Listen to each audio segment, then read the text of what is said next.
السلام عليكم ومرحبا بكم في وصفة جديدة من قناة نينا كيتشن. وصفة اليوم راح تكون كيكة يومية ناجحة وجد اقتصادية بحجم عائلي وبيضة واحدة فقط. طريقة التحضير تاعها سهلة، غير بالفوي فقط والبنة ولا أروع. نتمنى الفيديو نهار اليوم ينال استحسانكم، واللي ما ينجحش معاه الكيك نقولك تبعي هذا الفيديو. أنا راح ندير لك واحد السر هو اللي راح يخلي لك الكيك تاعك يجي شغل جينواز. بلا ما نطول عليكم نروح مباشرة المقادير وطريقة التحضير. هنا قبل ما نبدا في الوصفه حكمت المول، يعني كنت دهنته بشويه تاع زبده وغبرته بشويه تاع الفرينه. بعدها كخطوه اولى اني راح نحكم كاس غربع تاع الحليب، واني راح نضيف له ملعقه تاع خل، اي نوع خل يكون عندكم. يعني بهذه الطريقه انا رايحين نروبوا الحليب، هذا هو السر الاول لنجاح الكيك باش يجينا خفيف ويجينا اسفنجي. بعدها نحكم البول تاعي نحط فيه حبة تاع البيض. الحبة يعني تكون شوية كبيرة وتكون بدرجة حرارة الغرفة، يعني ضروري. بعدها هنايا نضيف كاس غربة تاع السكر، نفس الكاس اللي كيلت به الحليب هو اللي نكيل به السكر ونكين به جميع المكونات. وضفت لهم قرصة تاع الملح ونبدأ نخلط غير بالفوي فقط، يعني بدون خلاط كهربائي، حتى يذوب معايا السكر ويبيض معايا لون الخليط. هنا ضفت لافاني، كيما تقدروا تضيفوا قشور الليمون ولا البرتقال، يعني كل واحد على حسب الذوق اللي يحبه. ونكمل نخلط. شوفوا هنا الخليط تاعي ولا اللون تاعو ابيض والسكر ذاب معايا. نضيف له كاس غير ربع تاع الزيت، حجم الكاس اللي استعملته تاع 220 مليلتر. هنا نخلط حتى تختفي الزيت تماما. بعدها نضيف كاس غير ربع تاع الحليب اللي كنا حضرناه مسبقا بمغرف تاع الخل. يعني صدقوني خطوة بسيطة، ضفنا له غير ملعقة تاع خل لكن النتيجة راح تاع الكيك تاعنا راح تختلف. هنا نضيفه نستمر في الخلط حاجة خفيفة فقط. يعني حاولت نسرع لكم في الفيديو باش يعني الفيديو يجي قصير وما يجيش ممل. هنا نضيف الفرينة، ضفت الكأس الأول، يعني الكأس يعني متعمروهش حتى ما تدكوهش، يعني نحطوه نعمروه عادي.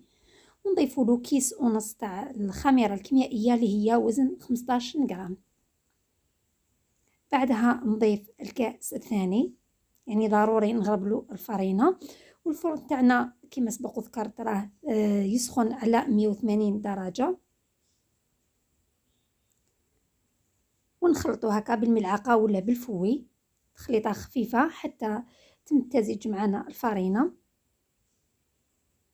راكو رايحين تحصلوا يعني على خليط ثقيل نوعا ما، لكن هنا مازال ما كملناش الوصفة تاعنا. شوفوا هاوليك الخليط الثقيل. وهنايا ضفت ثلث تاع الكأس تاع الماء، يكون سخون مليح، يكون مغلي يعني تاع الماء. هذا هو المكون السري الثاني لنجاح الكيك، يعني يكون سخون يغلي. نضيفه مباشرة ونخلطه كامل الكيك. شوفوا راح يتبدل كامل القوام تاع العجين تاعنا، يصبح يعني قوام حريري. بهذه الطريقة نحركه، وهذا هو القوام تاع الكيك اللي تحصلت عليه. كما شفتوا يجي حريري، بيجي يعني سائل نوعا ما. هنا مباشرة نفرغوا لداخل القالب اللي كنت حضرته في البداية مسبقا.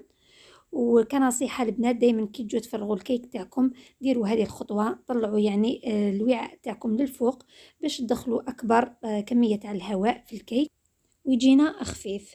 بعدها ندخلو مباشرة للفرن، وقبل ما ندخلو للفرن شوفوا نديروا هذه الخطوة باش يجي مستوي السطح تاعو، ما تجيش جهة طالعة على جهة.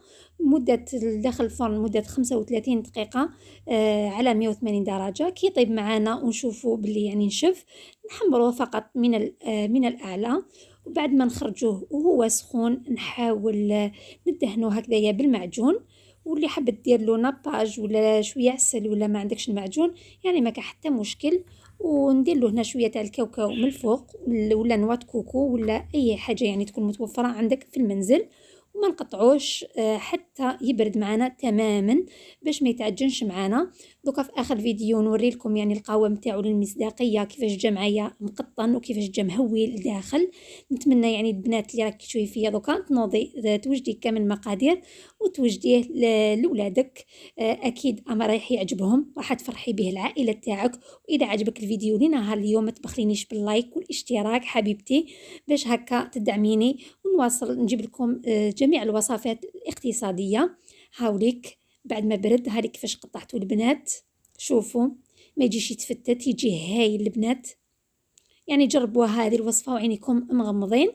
شوفوا نقسم معكم حبه، شوفوا كيفاش تقسم معايا.